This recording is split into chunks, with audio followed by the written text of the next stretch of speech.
Starting with the cheapest bang for your buck on this list, we have the STG Aubron Gaming Desktop PC. Don't forget, all the links to the PCs are in the description, so let's get to it. STG Aubron has plenty of build options with different specs and cases, but I'm going specifically with the 1660 Super/i7 version.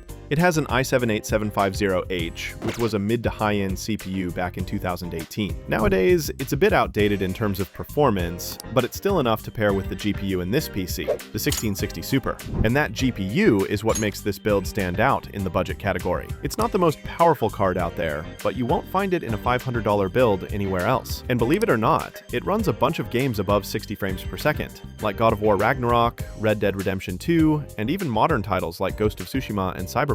Of course, some of these had to run on medium settings or lower, but none required any type of upscaling. This setup also comes with 4 built-in fans, a 500GB SSD, 16GB of DDR4 2666 MHz RAM, and a decent-looking case. The case does seem to lack a bit of space on the top half, so don't expect to fit a 240mm AIO there, only on the front panel. And that leads to the biggest downside of this build, its upgradability, or really, the lack of it. As expected, its upgradability is the weakest out of all the PCs on this list. If you want to upgrade, you'll pretty much have to switch everything. So this build is for people who want to pay less, get solid speed for daily tasks, and still be able to play games in their free time. Basically, the best possible PC at $500. It also comes with a keyboard and mouse combo, and since the price has been creeping up, you might want to make your decision fast before it goes past the point of being worth it. Now, this next PC is probably one of my favorites on this list, and that says a lot. We're talking about another STG build, but this time a way faster and more powerful one. This version has an i7-10700F, released in 2020, and it's about 60% faster than the i7-8750H. This CPU is great for multitasking, but don't expect anything on the high-end spectrum. It also has a 3060 Ti, which is, believe it or not, about 98% more powerful than the 1660 Super. With this rig, you can actually run most games at ultra settings at 1080p. It also comes with 16GB of DDR4 RAM, which isn't great for upgrades, plus 1TB of NVMe storage, enough for most users. But aside from the GPU, the biggest standout here is the amount of peripherals included in the bundle. A Bluetooth soundbar, gaming mouse and keyboard, RGB mousepad, and RGB Bluetooth headphones. Getting all of that while paying only $750 is just insane. It's a steal. I'm not sure this price will stick around for too long, so grab it while you can. Now, once again, it doesn't have great upgradability, but at least with this one, you can save some parts like the case, the NVMe, and the fans. So when you put it all together, this is without a doubt one of the best bangs for your buck on the list. And here we have the first 1440p PC on the list, the MSI Aegis ZS. This one probably has the best looking case so far, and maybe even the best looking overall. It's got smooth, consistent RGB lighting, the AIO looks great, cables are well managed, and it even has an ATX board that fits perfectly in the big ATX case. So overall, it's a clean, well-rounded build looks-wise, as you'd expect from a reputable brand like MSI. This build also brings the first Ryzen CPU on the list, the R55600X. It's a bit faster for raw gaming than the previous CPU, but when it comes to multitasking, both are pretty much the same. The biggest difference here is gaming performance, since it has an RX 6800 GPU. That's a lot faster than the 3060 Ti. Of course, with the most demanding titles, you'll have to lower some settings, but that's expected given how poorly optimized some recent games are. The rest of the build includes DDR4 RAM, but faster ones, at 3200 MHz in a 2x16GB kit, plus 1TB of NVMe storage and a 1-year warranty. Now, once again, it's AM4 and DDR4, so upgradability is limited, but at $950, there's really not much else we could ask for. Without a doubt, this is one of the best budget 1440p builds on the market right now. Now, let's say you want to pay about the same and get an NVIDIA GPU instead, mainly to take advantage of NVIDIA's upscaling features. In that case, the AEX PXO 5600X/5060 combo is the one you should go for. It costs about the same as the previous build, and even has very similar specs, like 32GB of RAM and a 1TB NVMe SSD. The biggest differences here are the GPU and the case.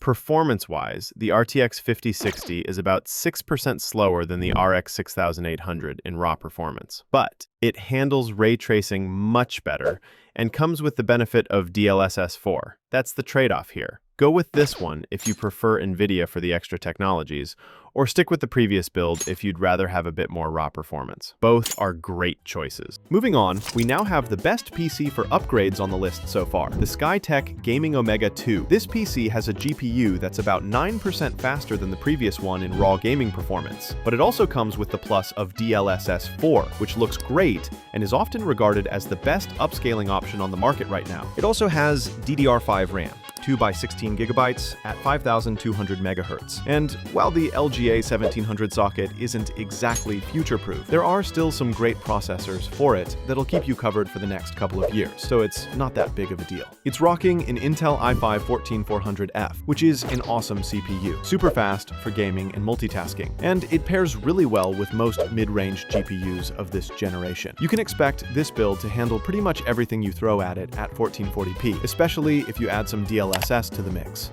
or maybe just lower the graphics to medium or high depending on the game. But of course, if in the future you need more performance, you can safely upgrade the CPU and GPU and be set for the next 3 to 4 years. That's the great thing about this build, and it's mostly why it made it onto the list. It also comes with a bunch of peripherals and a 1-year warranty, so if anything fails in the meantime, you're safe. This one is more expensive than the last one, going for around $1,190. So if you plan on upgrading your PC in the future, get this one. But if you don't, go with the previous one. Both are awesome.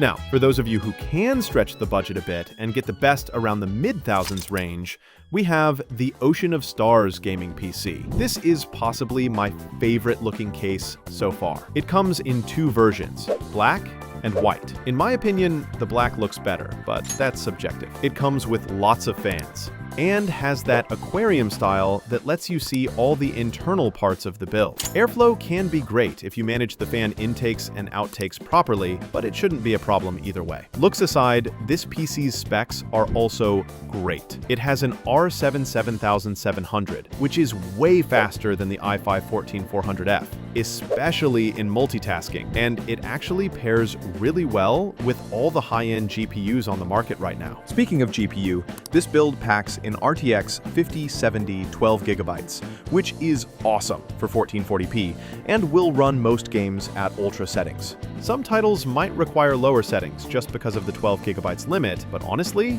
for this price, we can't ask for much more.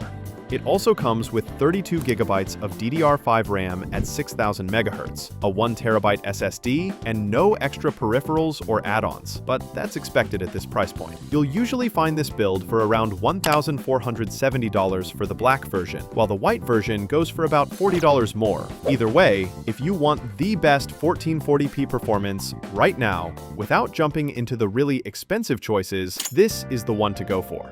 The next step from here is getting a monitor to pair with your new PCs. So here's the list of the best 1080p monitors, and here's the 1440p list. Thanks for watching. Don't forget to leave a like if you enjoyed the video, and I'll see you in the next one.